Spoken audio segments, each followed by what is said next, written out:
अस्सलाम वालेकुम। यकीनन आप सोच रहे होंगे कि ये 12 रुपये तोला सोना कैसे हो गया और किस तरह से हुआ और कब हुआ। तो इस बात की मैं वजाहत करूंगा कि 12 रुपये तोला सोना भी था। कब था इसकी तफसीर अभी आपको बताता हूँ। बात यह है कि मेरे वालिद मरहूम को मेरे दादा मरहूम बताते थे जब वो छोटे थे 1920-22 में कि 1912 में सोने का रेट 12 रुपये तोला था और हर चीज़ सस्ती थी। 1 रुपये का 20 किलो आटा आता था वगैरह वगैरह। ये तो खैर एक अलग बात है, लेकिन जहाँ तक 12 रुपये तोला सोने की बात है तो ये हमारी इकोनॉमी का एक सिलसिला है। और ये इकोनॉमी कैसे आई? ज़ाहिर है ये वेस्ट से आई और उसमें पहले तो एक बार्टर सिस्टम होता था मुआशियत का कि माल दो, माल लो, चने दो, चावल दो और कुछ और लो वगैरह वगैरह। लेकिन फिर बाद में ये रुपये के शक्ल में ढल गया और यूं रुपए और सिक्कों की बुनियाद पड़ी।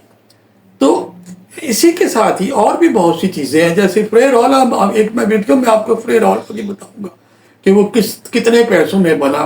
पूरा पार्क और वो आसार कदीमा में आ जाता है।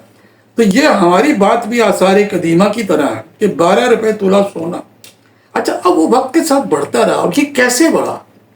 यकीनन आपके जहन में होगा कि ये कैसे बढ़ा।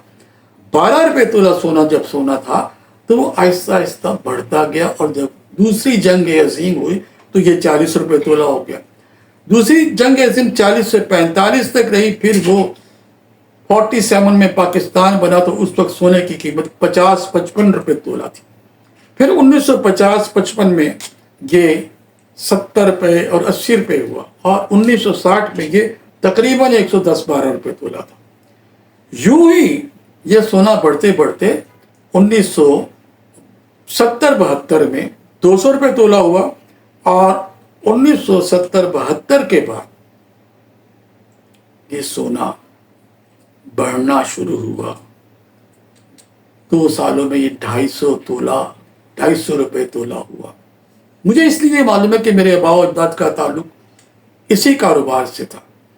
तो ये 250 रुपये तोला हुआ और 250 रुपये तोले के बाद सोना बढ़ते बढ़ते 300 और 350 हो गया और फिर ये सोना एकदम से शूट अप होके 1100 रुपये हो गया।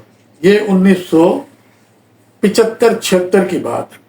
1100 रुपये तोला होने के बाद ये सोना 80-82 में 85 में 3000 रुपये तोला हुआ। 85 के बाद सोना बढ़ते बढ़ते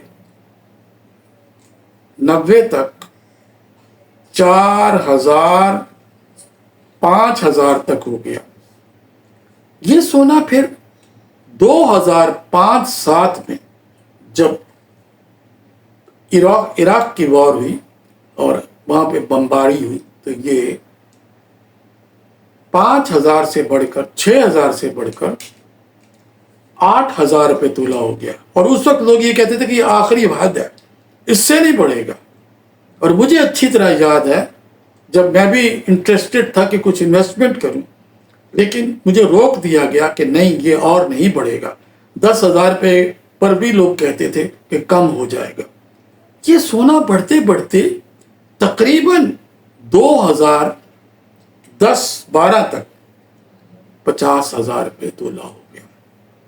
अच्छा, फिर रुपए की कीमत घटती गई और सोना बढ़ता गया और 50,000 के बाद ये तकरीबन आज से चंद साल पहले ये सोना 1 लाख रुपये तोला हुआ। और आज आप देख लीजिए कि सोना 2.5 लाख, 2.25 और 2.5 लाख रुपये के पास है। लेकिन आपको शायद मालूम नहीं कि पाकिस्तान में सोना 2.5 लाख रुपये तोला है या 2.25 लाख रुपये तोला है, लेकिन इंडिया में सोना 90,000 रुपये तोला है। 80, क्योंकि उनका हमारे 300 रुपये, 250 और उनका 100 रुपये बराबर है। इस एतबार से उनकी लागत सोने पर कम आती है। तो इससे ये पता चलता है कि मईशियत के ऊपर डिपेंड करती हैं कीमतें। अगर मईशियत बेहतर होती تو آج ہمیں چیزیں بھی سستی ملتی، گاڑیاں بھی سستی ملتی، ہر چیز سستی ملتی، پراپرٹی بھی کم قیمت میں، اور لوگوں کے لیے مشکل نہ ہوتی. تو یہ معیشت جتنی بہتر ہوگی اتنی چیزیں قیمتیں کم ہوگی. انشاءاللہ پھر آپ سے آئندہ ویڈیو میں آپ کو پراپرٹی کے بارے میں بتائیں گے، اور وہ پراپرٹی کا بھی اسی طرح سے حساب ہے کہ جو پراپرٹی پاکستان بننے کے وقت 30,000 روپے کی تھی، وہی پراپرٹی 1970 میں 1 لاکھ کی ہو گئی، اور پھر وہ 1970 کے بعد ہر 10 سال بعد بڑھتی وہی جو 1 لاکھ سے 3 لاکھ، 3 لاکھ سے 30 لاکھ، 30 لاکھ سے 3 کروڑ ہو گئی. تو یوں پراپرٹی اور سونے کی قیمت روپے کے ڈی ویلیویشن کی وجہ سے بڑھتی چلی گئی. اور مزید میں کچھ نہیں کہوں گا، آپ میرے چینل کو ضرور سبسکرائب کیجیے گا، کیونکہ آپ جتنا سبسکرائب کریں گے اتنا ہی ہماری حوصلہ افزائی ہوگی، اور ہم آپ کو مزید معلوماتی چیزیں پیش کریں گے. بہت شکریہ. السلام علیکم.